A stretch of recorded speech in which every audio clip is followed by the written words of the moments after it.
sec to get my glove back on. They don't work on the phones.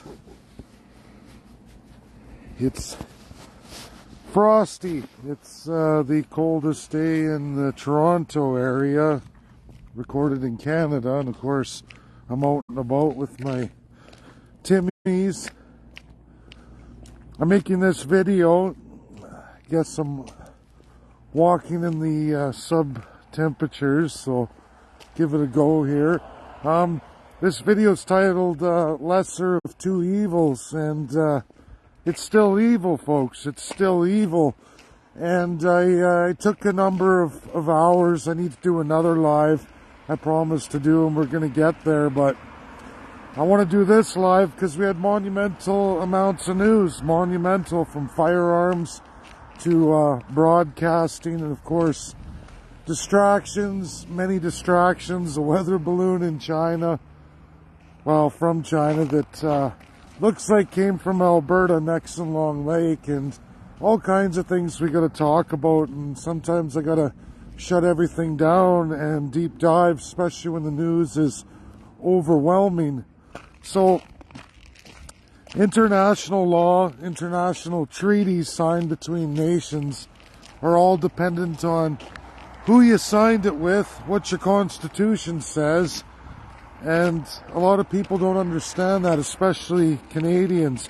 Our constitution is very, very different than almost, well, 90% of the nations out there today.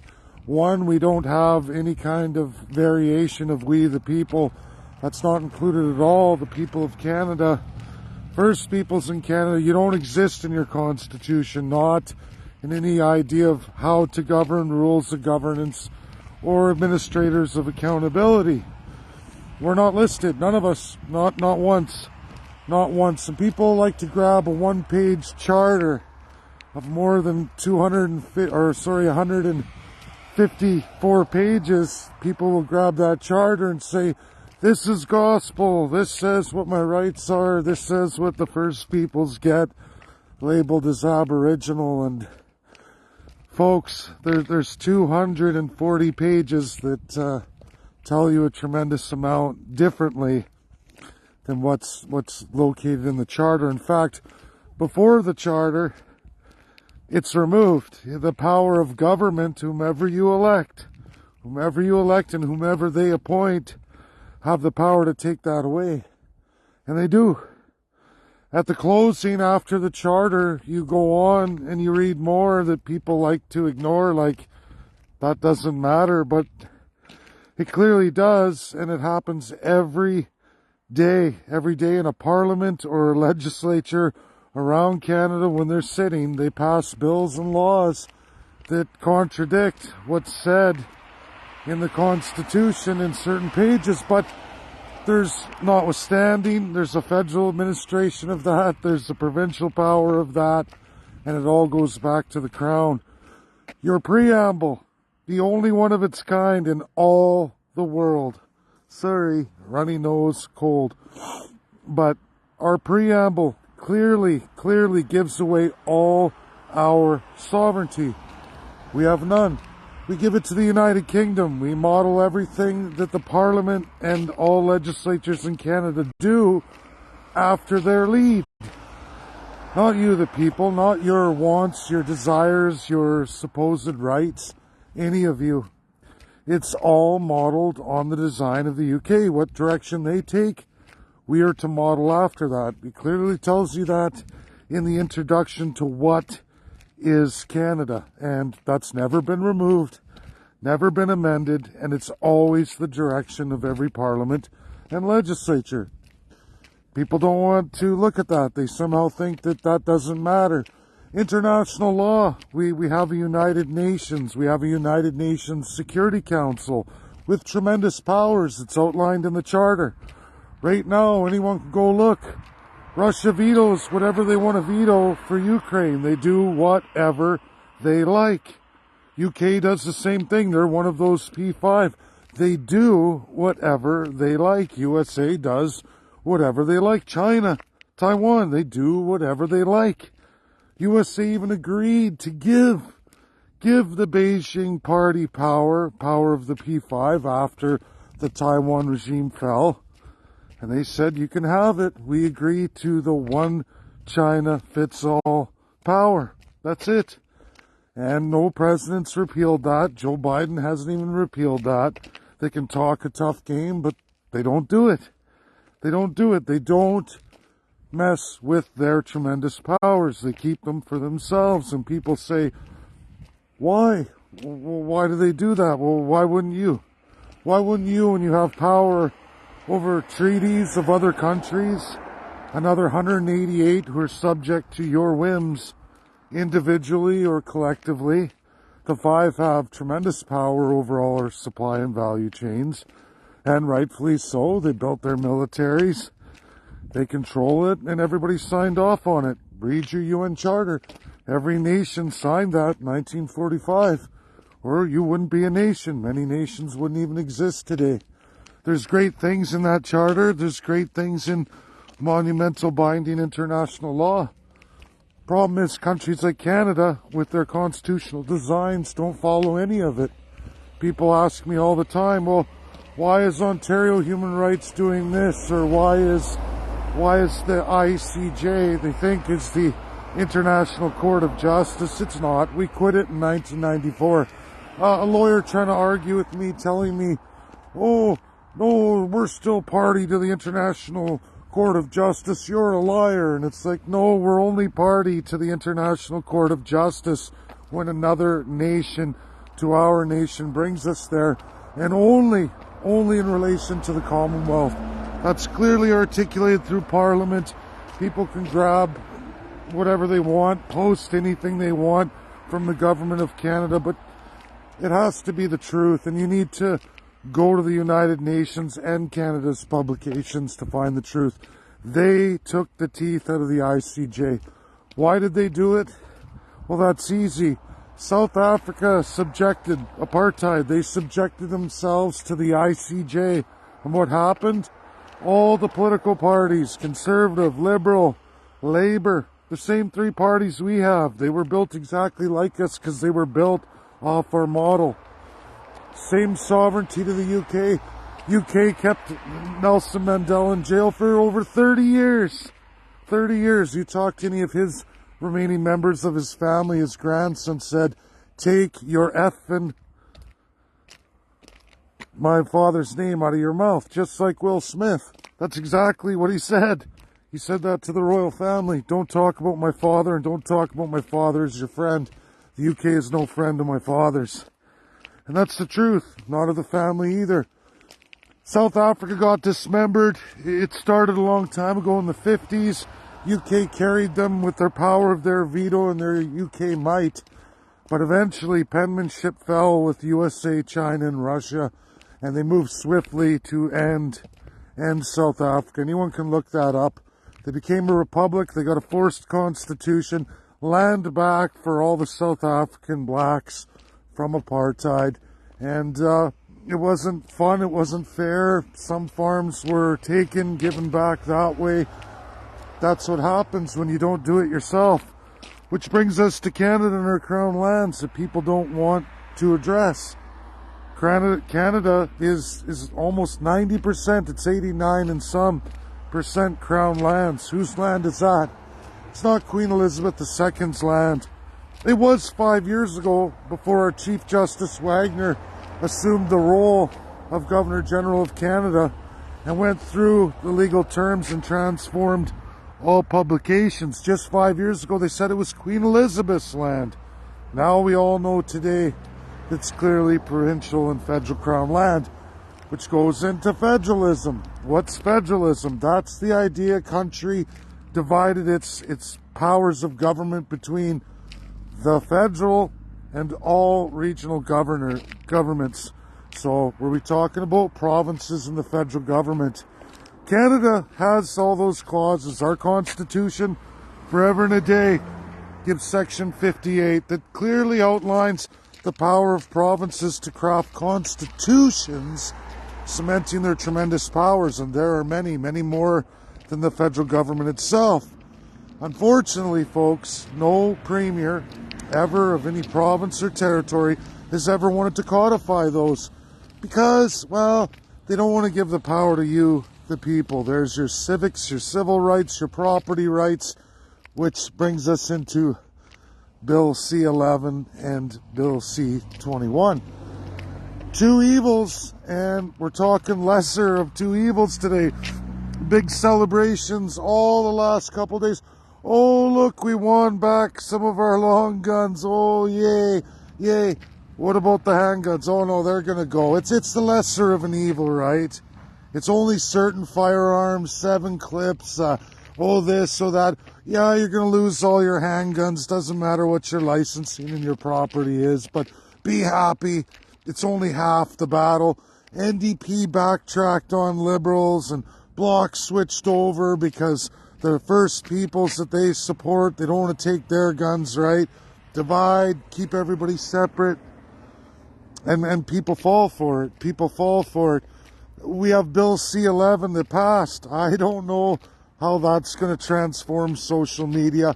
I would suspect a lot of us are going to get taken off. I think what you watch on TV is going to be regulated. I think that, you know, it's hopeless. It's hopeless. The government will make sure you watch, stream, and view what they want you to. And that's what's going to happen, everybody. And it's sad that the country can't even operate on any level of real true freedom or democracy. It's state-controlled, state-sponsored. We're modeled after the UK. We do international treaties that are contrary to the people of Canada. Nobody addresses it. Nobody ever complains. People say it's a great thing. Nothing in this country is ever going to work or change until people take a hard look internally and say, yes, we the people should be constituted in the Constitution. How do you do that? You go at the federal level, you remove Prime Minister and put in your own Prime Minister. How do you do that? You win a minority government election. You take the crown away from the government. If you win the title of Prime Minister, even in minority, you get to make all the crown appointments listed in our Constitution. You know, the other 253 pages of the Constitution that nobody bothers to read. And when you read those, when you read the rest of those, you find out who has the power over what, how you can redo this system for the people. And that's how it's done. You can lock out literally every legislature, the Parliament itself. Nobody makes any bill or acts, and none of them get it passed without the Governor General and the 13 territorial commissioners and 10 provincial lieutenant governors. That's it. That's as easy as it is. They're all appointed through and by Prime Minister. Prime Minister appoints the Governor General, and the Governor General appoints all the commissioners and lieutenant governors. If you don't have those stamps, you don't pass any laws. And what happens when you don't do that? You go into constitutional conventions formed by the people. What does that mean? It means in every community, every reserve, you host constitutional conventions. You do that with the world's greatest legal minds, professors from every major university in the world, outside of the crown, or any idea of a divine human being. And if you think that a lot of countries aren't on board with that, you'd be mistaken.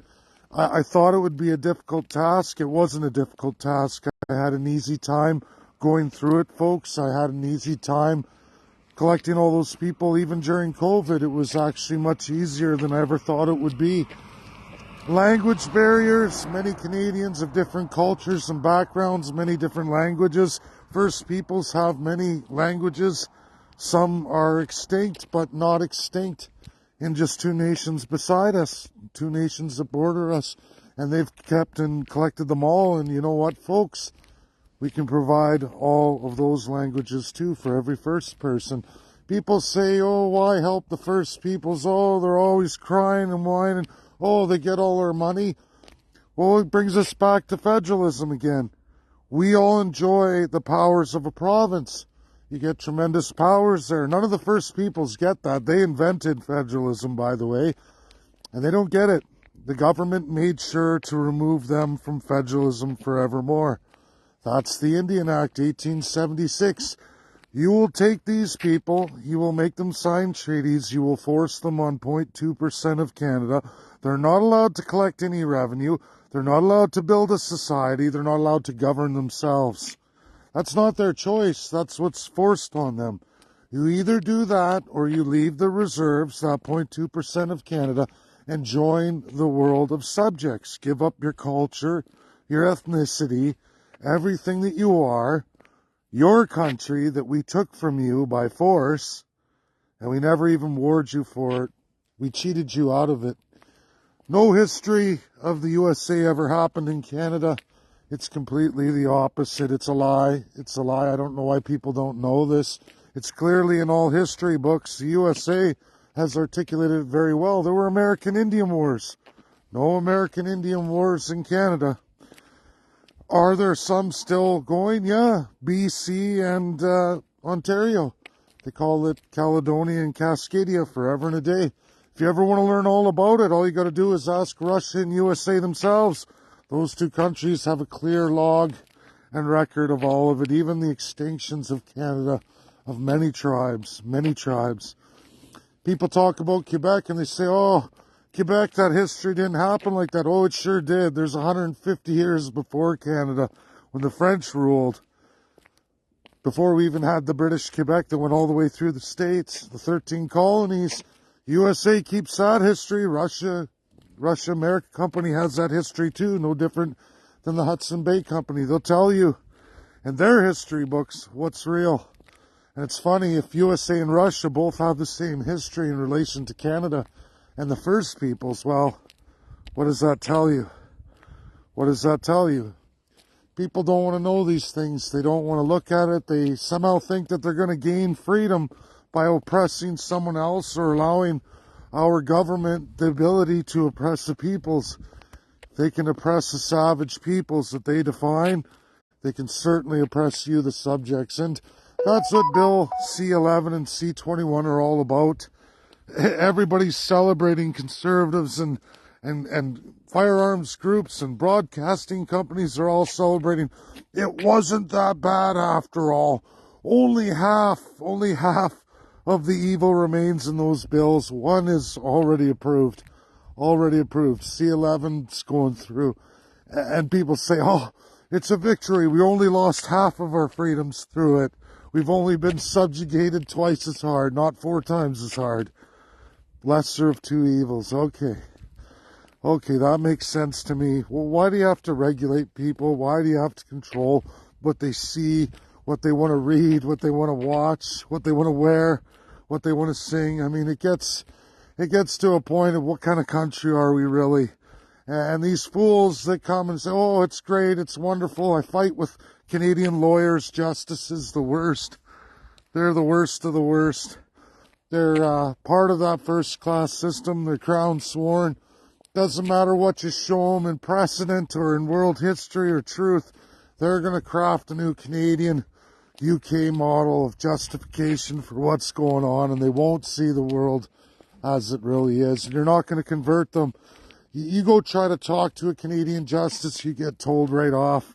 That's a fact. I remember I did debates with just a Superior Court justice, and he was a smug prick. I kicked his ass in the debates. But what happens to you when you do that? All of a sudden, oh, we have to cancel all debates. We can't have you myth-busting these people publicly. We can't have people Googling every time they tell a lie on stage. It's dangerous for them. I even had a Minister of Labour from NDP walk out on one of the debates. Couldn't handle it. Can't handle the truth. Nobody can. And they want to craft their own reality, tell Canadians that this is how it is. You got to get used to it. It's going to get better. It never gets better for Canadians. Our cost of living increases, inflation increases, density increases, no land let go, no settlement of claims. People keep talking about the First Nations as they're somehow a lower human being, and why can't we all get along? I'm pretty sure if anyone grew up on a reserve, especially in the northern western provinces, you would have a different outlook on life if you were born into that system. I don't know anyone who would like the idea when we talk about parental rights that we gave away in 1989. Conservatives did that. It was liberal fed before that. Became a conservative thing done.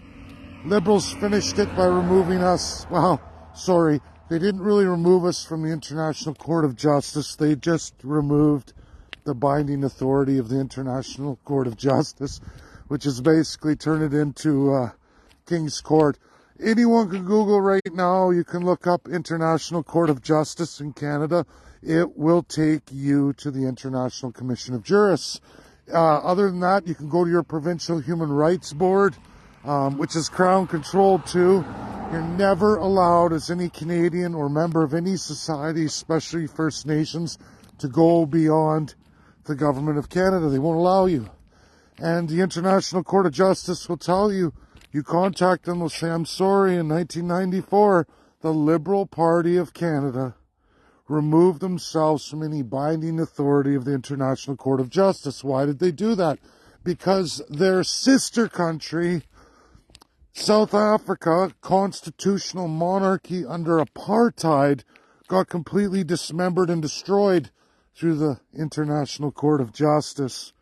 It was nations to nations, and the world said goodbye, and the Allies got together and said, that's it for you, South Africa, you're finished. It's not the first time many nations went through it. Everybody knows about Germany. Everybody knows about Germany. Hardly anyone talks about the same time period as Japan, all the Southeast Asian countries, all the way through the 50s and 60s and 70s, all the African, Atlantic, Pacific nations. No one talks about it. South America, nobody talks about that. 85 countries went through it. I always target the ones that are closest to Canada to make reference because it's so very important. But people choose to turn their head and, oh, it's not true, it's not true. It is true. It is true. And if it wasn't true, we wouldn't see Russia doing what they're doing with Ukraine with absolutely nothing anyone can do about it. We've all seen their veto power in the United Nations Security Council. And I promise you, folks, almost all law institutions worldwide outside of Canada will tell you, if the UN Security Council, any of the P5 decide that you're not to sit on the council, you're gone. They vote no and they put a veto on you. That's it. You don't sit on the council. In fact, they can have you removed from the UN entirely. And if you don't believe that, I can show you a whole pile of nations that are locked out forever because one P5 said, I'm sorry, you will not give that nation any UN membership, none whatsoever. There are 215 countries in the world. Only 193 of them are in the UN with membership. And when you look at the list of all the other nations, guess what you find out, folks? Somebody, as a permanent 5 member, holds a veto on that country. They're never allowed in. Never allowed in. And that goes to the Security Council, too, on a rotating basis. You could win 192 votes. Canada could win 192 votes to get in the UN Security Council. But if one P5 puts up a veto and says, we don't want them there, they're not going. What do you think is going to happen with Russia or China in regards to Canada and the United Nations Security Council? I think that question's been answered. And Canada will never again sit on the United Nations Security Council, not as they are, not as they're designed, and not in absolute violation of international law. Our country's not getting better. It's getting worse and worse and worse. And conservatives can jump up and down and say, oh, we have all these monumental successes. We're going to do all these great and wonderful things. But history shows they're liars, just as big a liars as the Liberals. I'm not happy with the Liberals these days. I mean, obviously, I've never been a Liberal supporter. But you knew this was coming. These other parties do it too. Stephen Harper got into power. He had a majority for his first 4 years. A minority is second, but some of the most brutal, awful, never campaigned ideas pushed forward and made into law were done by Harper as a Conservative. I don't know who those were done for, because they certainly weren't done for any of the people of Canada. And we can ignore all that. We can put our heads in the sand and say, oh, it's not true, but it is true. And there is a divine first class of people who enjoy all the rewards from the divine socialism that is Canada. Many of us suffer. We suffer each and every day.